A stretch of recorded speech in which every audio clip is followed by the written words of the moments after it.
4 వరుస పూర్ణాంకాల మొత్తం 102 అయితే వాటి అంత్యంలో లబ్ధం అన్నాడు. మరి 4 వరుస పూర్ణాంకాలు అన్నాడు. పూర్ణాంకాలు మనకి ఎక్కడ స్టార్ట్ అవుతాయి? 0 నుంచి స్టార్ట్ అవుతాయి. మనకు అవసరం లేదు. 4 వరుస పూర్ణాంకాల మొత్తము 102 అన్నాడు. మనం ఏం చేస్తాం అప్పుడు? x+1 x+2 x+3 4 ప్లస్ చేసి దాన్ని ఏం చేస్తాం? 102కి ఈక్వల్ చేసుకుంటాం కదా. అదంతా ఏం అవసరం లేదు మనకు. సింపుల్ నేను ఏం చేస్తానంటే దీన్ని సగట్లేక మార్చుకుంటా. సగట్లేక అన్నప్పుడు ఏమొస్తుంది?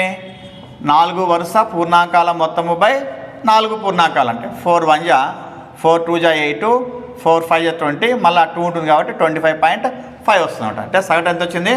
25.5 వచ్చింది. నేను ఇంతకుముందు చెప్పాను నీకు సగటు అంటే అర్థమే మనకు మధ్య విలువ అని చెప్పని అర్థం మనకు. మనకి ఇక్కడ ఎన్ని ఉన్నాయి?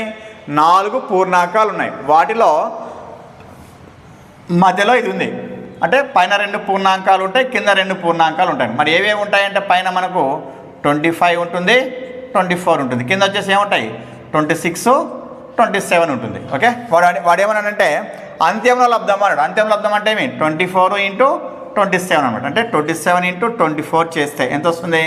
4 7 జా 28 4 2 జా 8 10. నెక్స్ట్ 27 × 2 వచ్చేసి 54 మనకు 8 4 6 ఎంత? 648. ఎన్న ఆప్షన్ అంటే 4th option is the right answer. ఇది షార్ట్ ఫామ్ చేయొచ్చు, లేకపోతే మీరు x2 x+1 x+2 x+3 అనుకొని చేయొచ్చు అనమాట.